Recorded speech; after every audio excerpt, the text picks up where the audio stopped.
All right, turn three looking a little bit more prosperous than before. Let's make it official. Bam! Three. There we go. All right, so let's see. What do we want to do?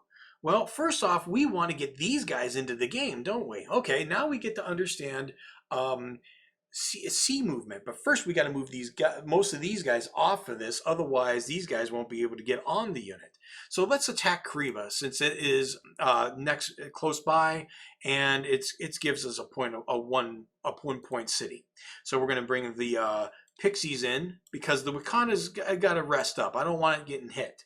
Okay, so we're going to fly those two over there. The Wakanda's going to stay over here to control this city because cities you don't control at the beginning of the game, they are technically still owned by the opponent, and if you ever leave, it is again owned by the opponent. So we got to keep somebody there. So how do we move pieces over by naval movement? Well, it's simple as this. They can move from port to port. Any city that's on water is considered a port, and you can move from port to port up to 4 hexes. So technically, from any port, these blocks can go 4 hexes, and they don't have to land on a port. They can just go 4 hexes in the sea and just stay there if they want to.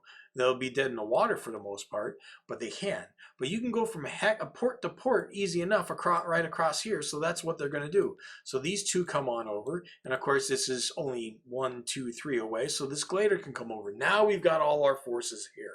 And because Login and Garundi are ours already, we don't have to worry about leaving them alone. Not unless the undead all of a sudden can fly over the water, right? Okay, so now that they've moved, we got to see if anybody's going to react to us at Kariba. All right, so we've got Skeleton. Now the castle can't move. So at Atami, can they make it? They got a movement of 2. And because if they stay on the road, they can make it all the way. So 1, 2, 3, yes, they can. So that means also 1, 2, 3. These guys can make it too, with the exception of because this hex side is clear, it only has a hex side limit of 2. So 2 of them are going to be able to make it, and 1 of them is just going to sit back and not be able to do a thing. So this is going to be a little bit tougher combat. So let's see what goes. But for the first turn at least, things can happen. So of course, B's attack before C's. So let's start with the first one. We got no hits. Okay, and then the second one. See if we get any ones. Oh, almost there again, but not. And so now we got an attack of 1. It would have been nice to have been able to wipe that out. And the zombie does not hit. So now it's turn 2, and all this happens.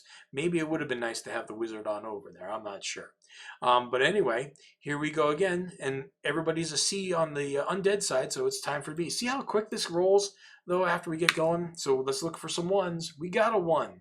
So who's going to take, wait, is that a 1? It's a 5. It's officially a 5. The good thing about tabletop simulator is even if it's crooked, it still rolls the die as if it was flat. You just got to go over it if they have some kind of logistics value problem. So who takes the hit here? Okay, well, it has to go off the most powerful. So that means this zombie goes down to 3 points. Okay, so let's do the other Pixie, nothing happening there. So now we get all these guys to roll. And they all have C, so we'll take them one at a time. Do this one, needs a 1 to hit? No. This one's going to roll 3 dice, needs a 2's to hit. Not a thing. And this one's got 3 dice, and he needs 1's to hit. Do the Pixies survive? Nope, not really. So again, they take a hit. The strongest block takes a hit. That's this Pixie right here. And now we're on turn 3. Let's see if the Pixies can at least do some damage. It's not likely. Actually, it's impossible for them to even hit. Now, what they could do is retreat. And I'm thinking they might. That might be the plausible thing here to do. So because they have B's and these guys have C's, they can retreat without even a problem. So they can retreat to an adjacent hex. No problem, no harm done. They're there, and that's it. And these skeletons just sit there now. All right, so now we go, combat's over. And we get into the build phase again. So Garundi gets 1, Login gets 1, Kariba gets 1, still owned by the zombies. This gets 2, 1 here. Bethy's going to get 3. Like I said, we got to build them up here. And Atomy gets 1. Okay, we got a pretty interesting build phase about to happen here, but let's start with the undead and get that taken care of first, okay? So the weakest and the cheapest, right, and for the city of Kreba is the zombie here. So we get rid of that 1 gold, and we can zoom that up. Costs only 1 to do that. At Tommy only has 1 gold, but there are no undead blocks off the game grid, so they don't get a thing. Now here in Bethy, the skeleton and the castle both cost 2, but the thing is the skeleton is weaker, so it will go up uh, and get the boost. Anzar, the zombie at Anzar is at full strength, so there's nothing to buy at all, so it stays there.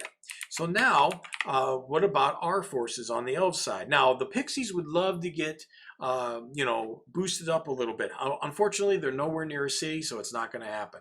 Now, as far as Login and Garundi, they are still in elf control, so we could build something there if we want, and we will. So as a matter of fact, we're going to take a Glader right here from Login, and we're going to take this, and we are going to get rid of it. So there it is. So now we have a Glader here, and Garundi will keep a point if we ever have to jump into it again. So now we have what happens down here. Now, we do have a castle that we can build, okay? And what we want to do is put this on here on Bevan so the rest of these units can go off and fight. Now you might be thinking, wait a minute, Jim.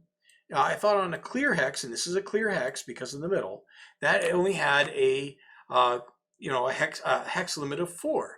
Well, the thing is, if it has a city, it goes up by 1. And since there's a city, we can add another unit. So we'll add a castle. We'll take these 2 away. Bam! So now we got a castle here, and all our units are free to move, and the castle will easily defend, and you can see how powerful they are. Going last, usually, but a power of 4. That's going to wipe out some things. You better surround that boy. So anyway, time for turn 4.